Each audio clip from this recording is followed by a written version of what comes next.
انتہائی اہم ترین رکن ہے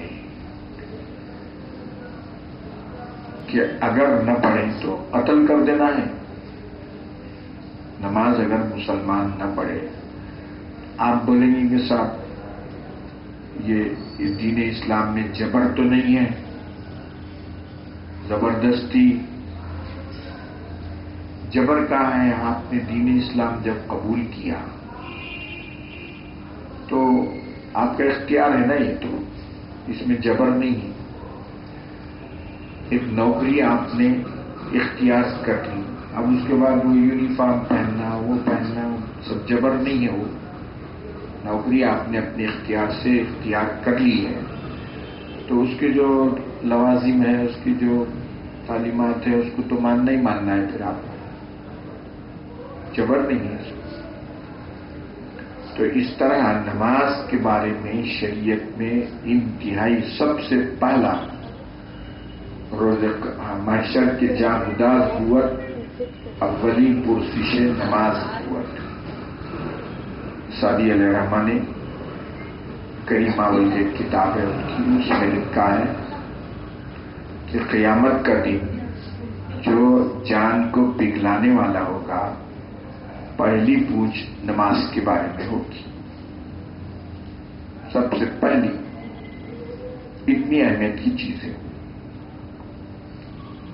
کہ کسی کو معاف ہے ہی نہیں. امیر ہے، فقیر ہے، بادشاہ ہے، بہت زیادہ مصروف ہے، بہت بزنس مین ہے، بہت بڑا، اتنے بڑے سجادے ہیں کہ ان کے پیچھے مریدین ہیں ہزاروں سینکڑوں، ان کی تربیت میں لگے ہوئے ہیں، تو بھی ان کو تو زیادہ پڑھنا ہے. کسی کو بھی معاف نہیں. کوئی بادشاہ ہے کہ میں بہت زیادہ بڑا آدمی ہوں اور اتنے میرے مصروفیات تھے. اورنگزیب علیہ الرحمہ کے بارے میں تاریخ میں لکھا ہے کہ کوئی نماز گھر میں نہیں پڑھتے تھے. اورنگزیب علیہ الرحمہ کتنی بڑی حکومت تھی، ہر نماز مسجد میں. اور جمعہ کا ایسا اہتمام کرتے تھے کہ سفر میں اگر گئے تو ایسا ایڈجسٹمنٹ کرتے تھے کہ جمعہ جو ہے اپنی جگہ ہو، جمعہ ضائع نہ ہو. اتنا بڑا بادشاہ. تو یہ نماز کے بارے میں حالیہ عرصے میں بے حد لاپرواہی، سستی، کاہلی. اب کوئی مسلمان نماز ہی نہیں پڑھتا، آپ دیکھیے کیا عالم ہوگا اس کا. تو اللہ حفاظت فرمائے ہماری. کسی بھی صورت میں چھوٹ نہیں. بیمار ہے آپ، بیمار کی نماز پڑھنے کا بھی طریقہ بتا دی. کھڑے ہو کے بیٹھ نہیں سکتے، کھڑے ہو نہیں سکتے، بیٹھ کے پڑھیے. بیٹھ نہیں سکتے، لیٹ کے پڑھیے. اشارے سے پڑھیے. نماز معاف نہیں. نہیں ہم جنگ لڑ رہے ہیں، اس کا بھی طریقہ بتا دے رہے ہیں کہ جنگ آپ لڑ رہے ہیں، یعنی کروشیل اسٹیج ہے، نماز کا وقت جا رہا ہے، ادھر جنگ بھی ہو رہی ہے. ایسے وقت میں بھی نماز پڑھنے کا حکم ہے اور اس کا طریقہ بتا دیا گیا ہے. اس میں بھی معاف نہیں ہے کہ بہت بڑے کام میں لگے ہوئے ہیں اور آپ کا وقت چلے جائے گا، ایسا ہے. کوئی اجازت اس کا بھی یہاں آج کے درس میں صلاۃ الخوف اس کو کہا گیا ہے. اس کا طریقہ بتا رہے ہیں کہ کس طرح نماز پڑھیں. تو فرما رہے ہیں کہ اذا ضربتم فی الارض، جب تم زمین میں چلو، نے سفر میں ہو، فلیس علیکم جناح ان تقصروا من الصلاۃ، تو حرج نہیں ہے کہ نماز کم پڑھو. مطلب 4 رکعت والی نماز 2 رکعت پڑھو. اور جو نماز 3 رکعت والی ہے اس میں نہیں ہے، 2 رکعت والی جو پہلے سے 6 اس میں بھی کوئی کمی نہیں ہے، 4 رکعت والی نماز کو 2 رکعت پڑھو تقصروا من الصلاۃ۔ بہت سارے لوگ کیا سمجھتے ہیں کہ سفر میں بھی رہتے ہوئے میں پوری پڑھ لیتا ہوں نماز ثواب ہو جائے گا، نہیں، گناہ ہے وہ،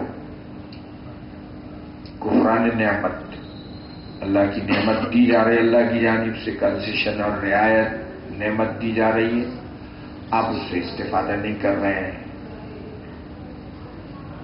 بیٹے کو اپنے آپ کوئی نعمت دے رہے ہیں، کوئی تحفہ انعام دے رہے ہیں، نہیں لے رہا، ناراض ہو جائیں گے آپ۔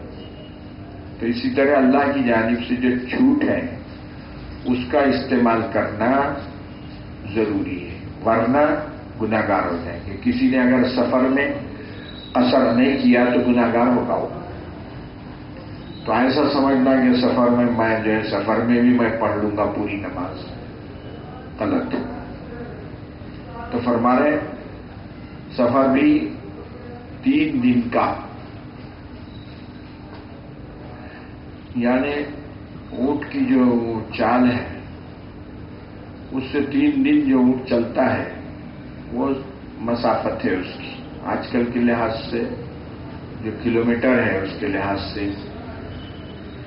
82 کلومیٹر، بعض لوگوں نے اس کو 87 کلومیٹر بتایا کہ 87 کلومیٹر کا جو سفر ہے اس میں آپ کو قصر کرنا ہے۔ یہاں سے اگر آپ 87 کلومیٹر جا رہے ہیں تو آپ کو سب قصر کرنا ہے، اور اس سے کم اگر سفر ہے اس کے لیے ان خفتم ان یفتنکم الذین کفروا، اور اگر تم کو یہ ڈر ہو کہ تم کو فتنے میں آزمائش میں نہ ڈال دیں کافر لوگ، ان الکافرین کانوا لکم عدوا مبینا، کہ کافر تمہارے کھلے دشمن ہیں۔ وَإِذَا كُنْتَ فِيهِمْ فَأَقَمْتَ لَهُمُ الصَّلَاةَ، اور جب آپ اے رسول علیہ الصلوۃ والسلام ہوں ان میں تو نماز آپ قائم کریں۔ سفر جنگ میں کیسی نماز ہو، حالت جنگ میں کیسی ہو نماز، تو فرما رہے فَلْتَقُمْ طَائِفَةٌ مِّنْهُمْ مَعَكَ، ایک جماعت آپ کے ساتھ نماز پڑھے، وَلْيَأْخُذُوا أَسْلِحَتَهُمْ، اور ہلکے پھلکے اسلحہ بھی اپنے ساتھ رکھ لیں، کہ وہ جنگ کی حالت میں بھی اگر حملہ عام ہو گیا اور مارا مار ہوئی تو ایسی صورت میں پھر نماز توڑ کے لڑنا پڑے گا، تو اس لیے اسلحہ بھی، ہلکا اسلحہ بھی جو نماز کے منافی نہیں ہے وہ ساتھ رکھ کے نماز پڑھو، مگر نماز پڑھو۔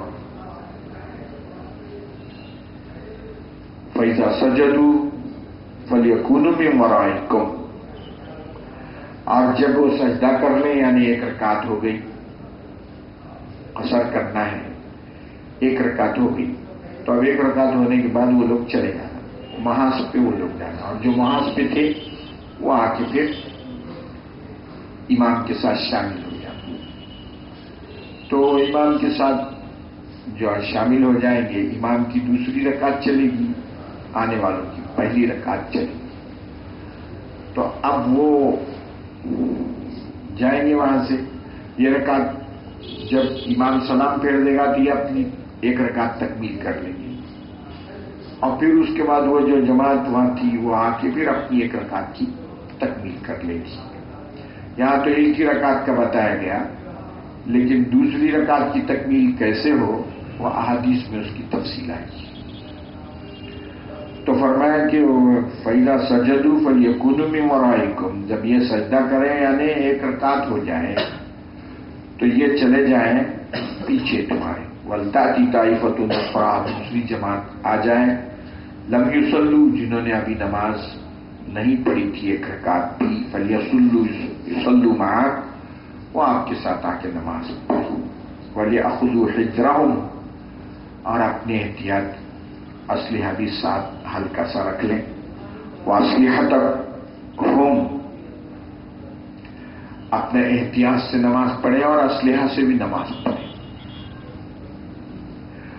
وَدَّ الَّذِينَ كَفَرُوا لَوْ تَغْفُلُونَ عَنْ أَسْلِحَتِكُمْ، کافروں کی خواہش ہوتی ہے کہ تم اسلحہ سے غافل رہو. ان کی خواہش ہوتی ہے، کافروں کی خواہش ہے کہ آپ اسلحہ کے بغیر رہیں. تو لہذا کیا کریں وہ امتیاتکم، اور اپنے سامان سے غافل ہو جاؤ.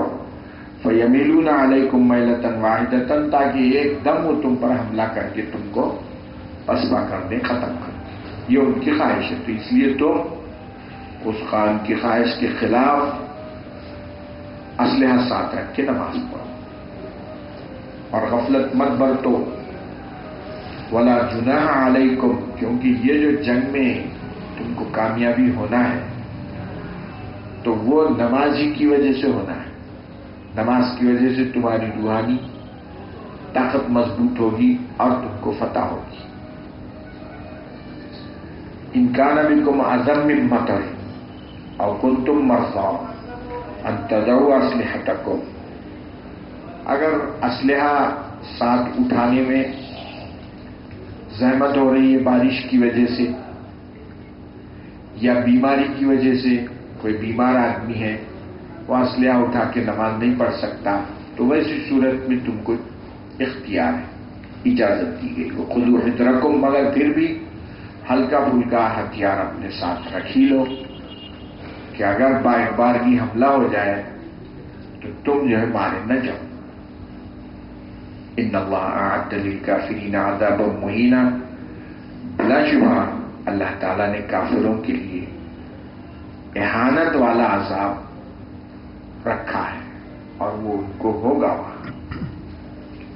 فَإِذَا قَضَيْتُمُ الصَّلَاةَ فَاذْكُرُوا اللَّهَ قِيَامًا وَقُعُودًا وَعَلَى جُنُوبِكُمْ، جب نماز تم ختم کر چکو تو اللہ کو یاد کرو، کیونکہ اللہ کا جو ذکر ہے وہ تو ہمیشہ ہی کرنا ہے. قیاماً، حالت قیام میں بھی، قعوداً، بیٹھے ہوئے جب بھی اللہ کا ذکر کرنا ہے. وعلی جنوبکم، لیٹے ہوئے ہیں تو بھی اللہ کا ذکر کرنا ہے. اللہ کو تو ہمیشہ یاد رکھنا ہی رکھنا ہے. فَإِذَا اطْمَأْنَنْتُمْ